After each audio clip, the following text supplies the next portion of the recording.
Hello मेरे प्यारे बच्चों, फिजिक्स फिजिक्स चैनल पे आपका वेलकम है। जो हम लोग की नीट की सीरीज चल रही है जिसमें थ्योरी और न्यूमेरिकल के वीडियोस बन रहे हैं। इसी में वर्क पावर एनर्जी का टॉपिक चल रहा है इस समय और एनसीईआरटी के प्रॉब्लम सॉल्व हो रहे हैं। तो ये क्वेश्चन आपका इसमें देखिए, a rain drop of radius 2 millimetre falls from a height of 500 meter above the ground. It falls with decreasing acceleration due to viscous resisting of air. Until at half its original height, it attains its maximum terminal speed and moves with uniform speed. Thereafter, what is the work done by the gravitational force on the drop in the first and second half of its journey? What is the work done by the resistive force in the entire journey if the drop is on reaching the ground, if the speed of the drop on the reaching ground is 10 meter per second, take density of water to be 10 power 3 kg per meter cube and g is equal to 9.8 meter per second. क्या question कह रहा है, पहले question समझ लो इसको। 500 metre से एक rain drop गिर रही है, तो जब ये आधी हाइट पे आता है तो उसकी स्पीड कांस्टेंट हो जाती है। आधी हाइट तक आने पर उसकी स्पीड कांस्टेंट हो जाती है। पहले तो स्पीड जीरो रही होगी ना, जब ड्रॉप हुई होगी क्लाउड से डिटैच हुई होगी, फिर धीरे धीरे धीरे धीरे धीरे धीरे वो आ रही है। जब वो धीरे धीरे आ रही है तो उसकी स्पीड क्या कर रही है, बढ़ती जा रही है, बढ़ती जा रही है। आधी हाइट पर आने पे आपका कांस्टेंट हो जा रहा है। लेकिन एक बात देखिए, आधे रास्ते के दौरान हो क्या रहा है, mg नीचे लग रहा है और एयर का फोर्स जो फ्रिक्शनल फोर्स है, विस्कस फोर्स है, वो ऊपर की तरफ लग रहा है। mg ज्यादा है, विस्कस फोर्स कम है। mg ज्यादा है, विस्कस फोर्स कम है। नीचे वाला फोर्स ज्यादा है, ऊपर वाला फोर्स कम है। इसलिए नेट में एक्सिलरेशन है, कह रहा डिक्रीजिंग एक्सिलरेशन। जरा ध्यान दीजिएगा, डिक्रीजिंग वेलोसिटी नहीं है, डिक्रीजिंग एक्सिलरेशन। क्योंकि जैसे जैसे ये रेन ड्रॉप को स्पीड मिलता जाता है वैसे वैसे ये विस्कस फोर्स बढ़ता जाता है। तो पहले तो स्पीड कम होती है तो विस्कस फोर्स कम होता है, और धीरे धीरे क्या होता है, इसका स्पीड बढ़ता जाता है रेन ड्रॉप का, तो विस्कस फोर्स बढ़ता जाता है। mg तो कांस्टेंट है, तो पहले mg और विस्कस फोर्स का नेट ज्यादा होता है, कम होता है, क्योंकि विस्कस फोर्स हमारा क्या कर रहा है, ज्यादा होता जा रहा है। मतलब mg और विस्कस फोर्स अगर दोनों का डिफरेंस लेंगे तो हमें क्या मिलेगा, ज्यादा मिलेगा। लेकिन बाद में जैसे जैसे टाइम बढ़ता जाएगा विस्कस फोर्स बढ़ता जा रहा है, तो mg और विस्कस फोर्स का जो नेट निकालेंगे वो कम होता जाएगा। तो फोर्स कम होता जाएगा तो एक्सीलरेशन कम होगा, इसलिए डिक्रीजिंग एक्सीलरेशन बोल रहा है। पर ये क्या कह रहा है कि जैसे ये 500 मीटर से चल करके 250 मीटर तक आता है, तो 250 मीटर तक आते आते क्या हो रहा है कि इसकी स्पीड कांस्टेंट हो जा रही है। तो पहले तो हमें ये सोचना कि इसकी स्पीड कांस्टेंट हो क्यों गई। तो 500 मीटर से 250 मीटर तक आते आते क्या हुआ कि ये विस्कस फोर्स की वैल्यू इतनी हो गई कि वो ग्रेविटी के बराबर हो गया। तो नेट फोर्स क्या हो गया, जीरो। और जब नेट फोर्स जीरो हो जाता है तो स्पीड कांस्टेंट हो जाती है, इसको हम टर्मिनल स्पीड बोलते हैं। तो ये तो क्वेश्चन का एक्सप्रेशन हुआ कि भाई आधी हाइट के बाद इसकी स्पीड कांस्टेंट क्यों हो गई। अब हम आते हैं क्वेश्चन पे।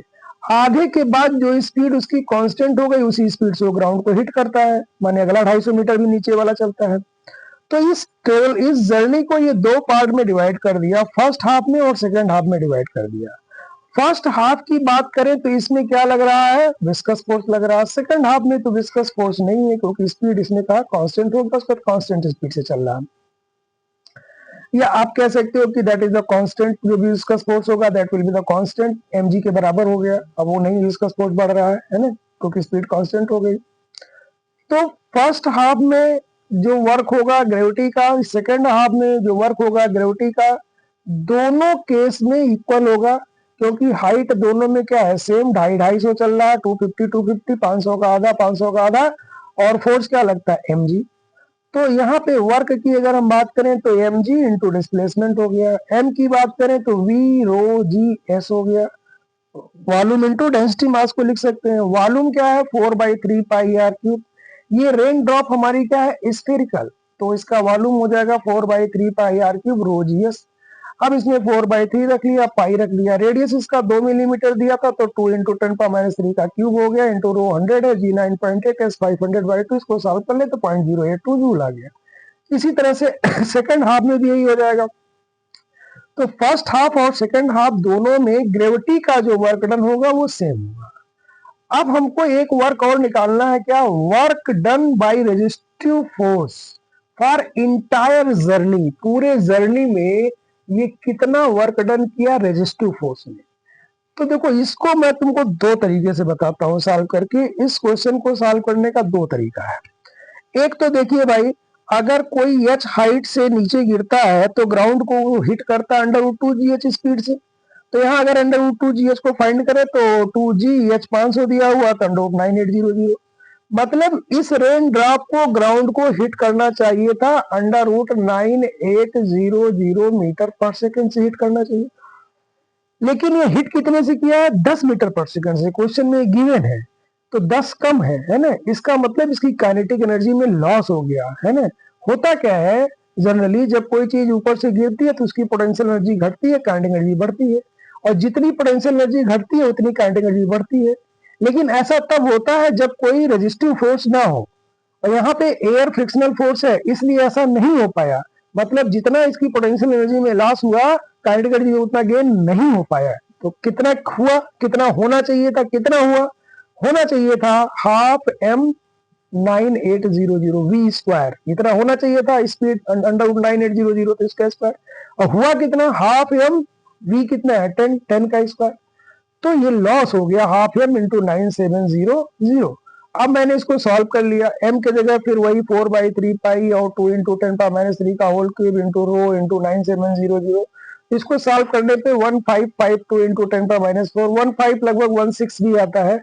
हमने इसमें 3.14 को पाई से 3 को डायरेक्ट काट दिया है तो थोड़ा सा ज्यादा आ रहा है, 1.16 के अप्रोक्सीमेट में आता है डेल्टा के वर्क। तो ये हो गया वर्क अगेंस्ट एयर। आपको पता भी है work against frictional force is equal to change in kinetic energy. तो एक तो मेथड इसका ये है। अच्छा, ये वर्क अगेंस्ट फ्रिक्शन है तो ये नेगेटिव होगा, ये ध्यान रखिएगा, इसकी वैल्यू आंसर जो होगी नेगेटिव। इसको देखिए एक और मेथड से करते हैं, जैसा कभी हमको एक्सप्लेन भी कर चुके हैं। Loss in gravitational potential energy इसकी कितना हुआ? mgh, जब h हाइट है, और इसके गेन इन काइनेटिक एनर्जी कितना हुआ? Half mg square. तो लॉस जितना हुआ उतना ही गेन होना चाहिए था, लेकिन उतना हुआ नहीं। तो वर्क अगेंस्ट फ्रिक्शन कितना हो जाएगा? जो ग्रेविटेशनल पोटेंशियल एनर्जी में लॉस हुआ और जितना काइनेटिक एनर्जी में गेन हुआ, दोनों का डिफरेंस निकाल लीजिए। तो यही क्या होगा? वर्क अगेंस्ट एयर फ्रिक्शन, है ना।